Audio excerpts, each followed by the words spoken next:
തെളിച്ചമേകാൻ പൊൻപുലർക്കാലം വെളിച്ചമാകും നുറുങ്ങുവെട്ടം പക്ഷിപരാഗം തെളിച്ചു കാട്ടും വരുന്നു ദൈവം മനസ്സിനുള്ളിൽ തിളക്കമേകിടാൻ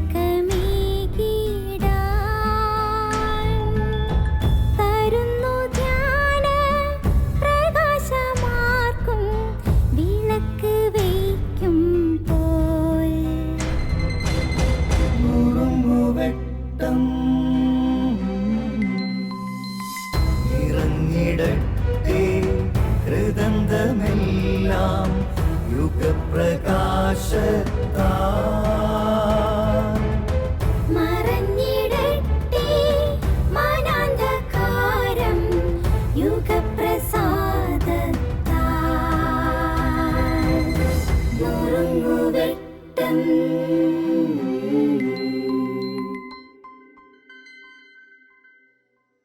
പ്രിയമുള്ളവരെ, സംഖ്യയുടെ പുസ്തകം 22-ാം അധ്യായത്തിൽ ബാലാം പ്രവാചകനെ പറ്റി നമ്മൾ വായിക്കുന്നുണ്ട്.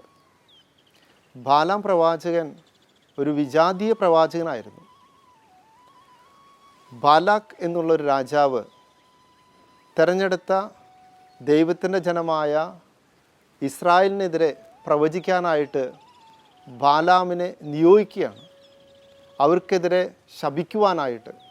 അങ്ങനെ ബാലാം തൻ്റെ കഴുതയ്ക്ക് ജീനിയിട്ടുകൊണ്ട് ആ ജനത്തിനെ ശപിക്കുവാനായിട്ട് യാത്ര ആരംഭിക്കുകയാണ്. കഴുത പുറത്ത് കയറി യാത്ര തുടർന്നപ്പോൾ അതാ ഊരിയ വാളുമായിട്ട് ദൂതൻ വയലിൽ നിൽക്കുന്നതായിട്ട് കാണുകയാണ്. കഴുത വേഗം തന്നെ മറ്റൊരു വഴിയിലേക്ക് ചാടി. ബാലാം പ്രവാചകൻ ദേഷ്യപ്പെട്ടുകൊണ്ട് കഴുതയെ അടിക്കുകയാണ്. കഴുതയ്ക്ക് വേദന എടുത്തു. കഴുത വേറൊരു സ്ഥലത്തേക്ക് ചാടി. അതാ അവിടെ ഊരിയ വാളുമായിട്ട് ദൈവദൂതൻ മതിലിൻ്റെ അടുത്ത് നിൽക്കുകയാണ്.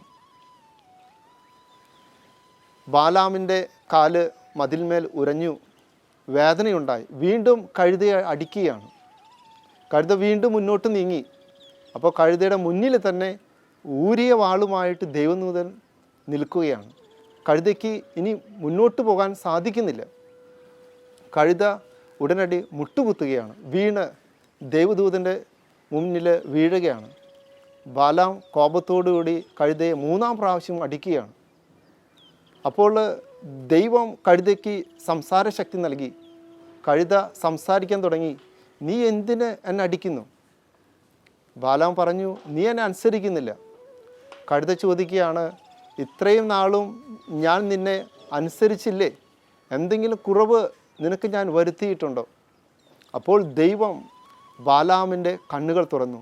ബാലാം നോക്കിയപ്പോൾ ഊരിയ വാളുമായിട്ട് ദൈവദൂതൻ മുന്നിൽ നിൽക്കുക.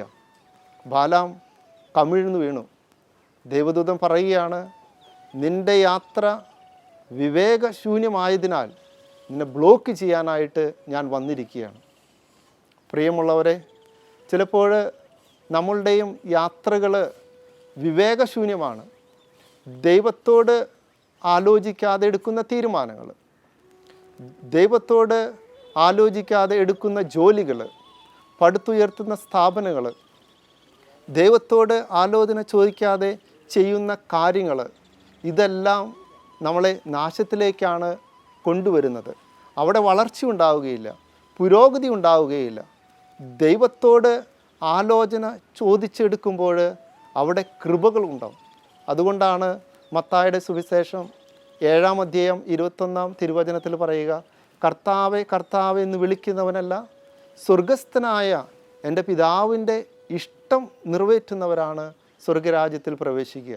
പ്രിയമുള്ളവരെ, നമ്മുടെ ജീവിതത്തിലെ ഓരോ ചെറിയ പ്രവൃത്തികൾ ചെയ്യുമ്പോഴും ദൈവത്തോട് ആലോചന ചെയ്ത് ദൈവദൂത് മനസ്സിലാക്കി ചെയ്യുവാനായിട്ട് നമുക്ക് പരിശ്രമിക്കാം. അതിന് നമ്മുടെ കാവൽ ദൂതൻ നമ്മളെ ദൈവദൂത് അറിയിക്കും. അവിടുന്ന് എപ്പോഴും കാവൽ മാലാഖമാർ ദൈവസന്നിധിയിലായിരിക്കുകയാണ്. അവർക്ക് നമ്മളെ ഒത്തിരി സഹായിക്കുവാൻ സാധിക്കും.